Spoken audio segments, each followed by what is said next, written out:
Nous allons travailler sur la divisibilité. Parlons un peu des nombres premiers. Pour commencer, l'important c'est de savoir ce que c'est qu'un nombre premier. Un nombre est premier s'il n'est divisible que par deux nombres, 1 et lui-même. De cette façon, 1 ne sera pas premier, puisque 1 n'est divisible que par lui-même, ou par 1, mais ça fait un seul nombre en tout cas. Donc 1 ne répond pas à la définition. On va obtenir 2, 3, 5, 7, 11, 13, etc. comme nombre premier, puisque ceux-là ne sont pas divisibles par d'autres nombres plus petits. Par contre, le 4, le 10, le 21, le 33, etc. sont des nombres qui, cette fois-ci, ne sont pas premiers. Alors, prouver qu'un nombre est premier, on utilise ce qu'on appelle le crible d'Érastosthène. Le crible dit la chose suivante, on essaye de diviser le nombre par tous les facteurs premiers qui existent jusqu'à la racine de ce dernier. La première chose à faire donc, c'est si on choisit ici 407, on cherche la racine de 407 qui vaut 20,17. Donc on va dire 20. On va chercher tous les nombres premiers qui sont plus petits que 20. Alors forcément, les plus petits que 20, on finit par les retenir par cœur, on n'a pas besoin de les retrouver. Donc on a 2, 3, 5, 7, 11, on aurait 13 aussi derrière, 17, 19, mais on n'aura pas besoin de poursuivre jusque-là. Parce que si je regarde 2, est-ce qu'il est divisible? Non. Un critère pour vérifier qu'il n'est pas divisible par 2, c'est la parité. Donc 2 est un nombre pair, tous les nombres pairs sont divisibles par 2. Ici, il est un pair, puisqu'il termine par un 7, et donc il n'est pas divisible. Ensuite, par 3, pour le savoir, le critère de divisibilité, on fait la somme des différents nombres. Donc on fait 4 plus 7, on obtient 11, ce qui est proposé ici, qui fait aussi 2, puisque 1 plus 1. 2 n'est pas divisible par 3, et donc le 407 ne sera pas non plus divisible par 3. C'est le critère de divisibilité par 3. Ensuite, pour le critère de 5, on vérifie le dernier chiffre ici. Si c'est un 0 ou un 5, on sait qu'il sera divisible par 5. Ce n'est pas le cas ici, donc il n'est pas divisible par 7. Pour 7, ça devient plus compliqué, il existe des critères, mais étant un petit peu difficile d'application, j'ai préféré les laisser de côté. Donc le plus simple, c'est de prendre sa calculatrice et de vérifier qu'on obtient un chiffre à virgule, ou alors qu'on obtient un reste dans la division euclidienne. Et donc ici 7, quand on divise 407 par 7, on obtient un chiffre à virgule, il n'est donc pas divisible. Pour le 11, on fait de la même façon, or là, quand on fait cette division, on obtient 37, alors oui, on a obtenu un diviseur possible, puisque 407 sera 11 fois 37, qui sont tous les deux nos nombres premiers. Et donc, à partir de là, on peut dire que le 407 n'est pas premier. Si ça n'avait pas été le cas, j'aurais poursuivi jusqu'au dernier nombre premier plus petit que 20, c'est-à-dire 19. Si tout cela donnait un nom, dans ce cas-là, j'aurais pu signifier qu'il était premier. La décomposition en facteurs premiers, c'est comme ce qui se passe dans un hamburger quand on le décompose en éléments primaires. Bon, c'est pareil, il vaut mieux pas trop savoir ce qu'il y a dedans.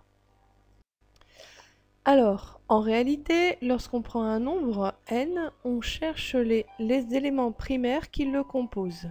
Ici, le n est composé de 2 puissance 4, 3 puissance 2, 7, 11 au carré. Cette écriture, sous forme de facteur premier, sert à déterminer le nombre de diviseurs de n et la liste de ces diviseurs. Alors, ce qui est important à comprendre, c'est que dans cette écriture, les éléments qui la composent, le 2 par exemple, le 3, le 7 et le 11, ce sont tous des nombres premiers.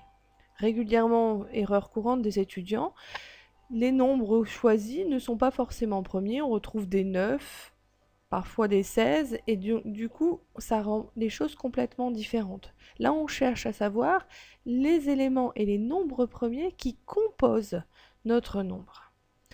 C'est de cette façon qu'on obtient le nombre de diviseurs, parce qu'on se sert de ces éléments premiers qui ne sont pas divisibles, ou par eux-mêmes et 1, pour savoir combien il va y avoir de diviseurs. En effet, donc, on prend la puissance ici de 2, qui est 4, Et donc, les diviseurs qui correspondent à 2 puissance 4 sont 5, puisque ça va de 2 puissance 0, c'est-à-dire 1, qui est un diviseur possible, jusque 2 puissance 4, qui est un autre diviseur possible. Donc 2 puissance 0 à 2 puissance 4, ça fait 5 diviseurs. De la même façon, on prend le carré qui est ici, on lui ajoute 1, et on obtient le nombre de diviseurs qui correspondent au 3.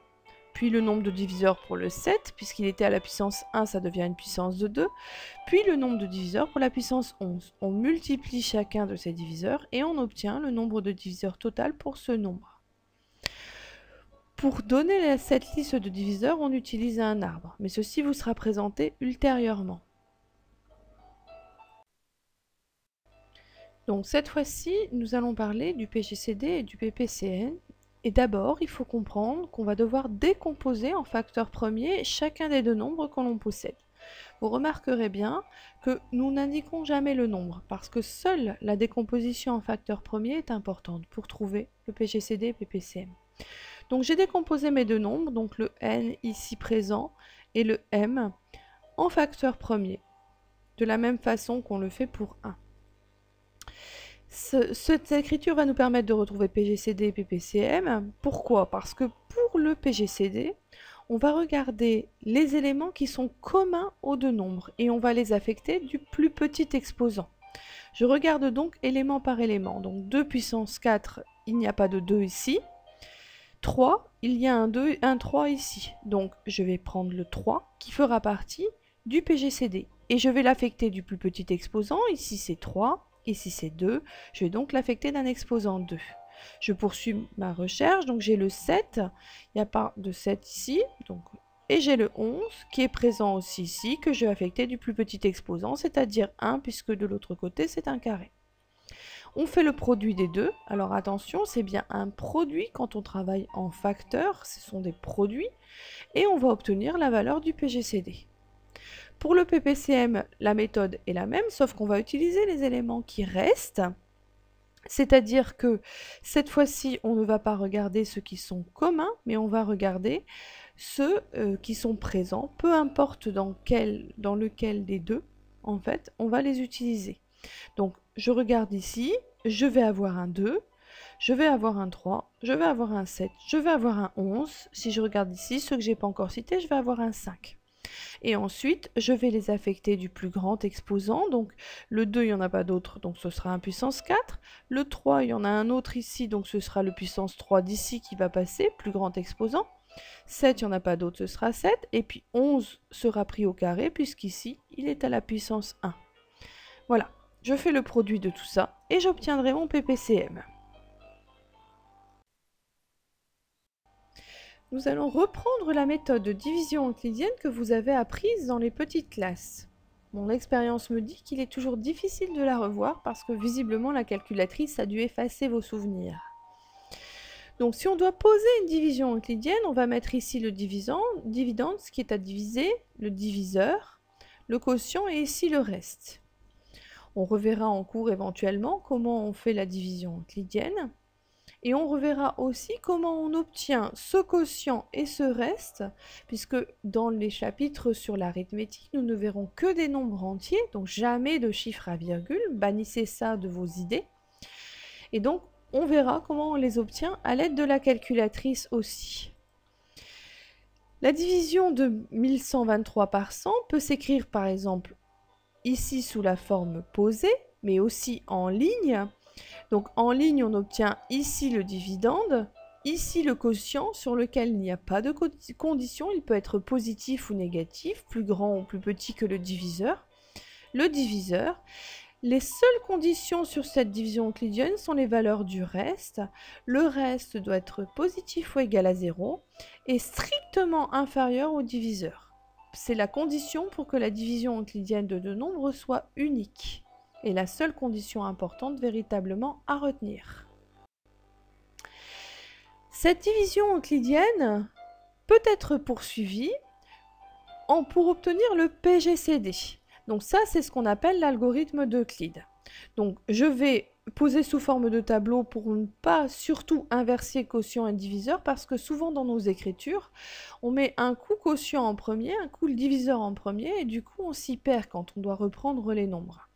Donc là, je vais poser les quotients les uns à la suite des autres, les diviseurs les uns à la suite des autres. On retrouve en première ligne ma ligne de division euclidienne, donc 1123 égale 11 fois 100 plus 23. Mais ensuite, je vais passer mon diviseur en dividende, puis mon reste en diviseur, ce qu'on remarque ici, et je vais recommencer la division. J'obtiens un quotient de 4 et un reste de 8. Puis je reprends. Mon reste devient le diviseur, mon diviseur devient le dividende, je recommence jusqu'à obtenir, en fait, ici mon 0. Une fois que j'ai obtenu cette ligne du 0, je la barre, cette ligne ne me servira plus jamais à rien. Mon PGCD est mon dernier reste non nul. Avec les quotients obtenus dans cette division, on va obtenir à l'aide de l'algorithme d'Euclide étendu deux nombres, a égale moins 13 et b égale 146, tels que on obtient cette égalité égale à la valeur du PGCD. Cette égalité s'appelle l'identité de Bezout. Alors bien sûr, dit comme ça semble un peu débarqué de nulle part. Mais en réalité, on va regarder en cours, parce que c'est quand même un algorithme un petit peu plus compliqué, l'algorithme d'Euclide étendu, comment on fait pour obtenir ces deux valeurs de A qui sont ici et de B qui sont là, pour obtenir cette écriture. Pour l'instant, la seule chose importante est de se dire que cette écriture nous donne l'identité de Bezout et que cette égalité existe, quels que soient les nombres, à partir du PGCD qu'on retrouve ici de l'autre côté de l'égalité. Avec le théorème de Gauss, on va avoir la possibilité d'obtenir tous les nombres qui vérifient cette égalité, et c'est ça qu'on va appeler des équations diophantiennes. L'algorithme d'Euclide étendu nous donnera un nombre possible, une valeur possible. Le théorème de Gauss nous donnera la totalité des nombres. Mais ces deux parties-là, on les verra à part sur une activité.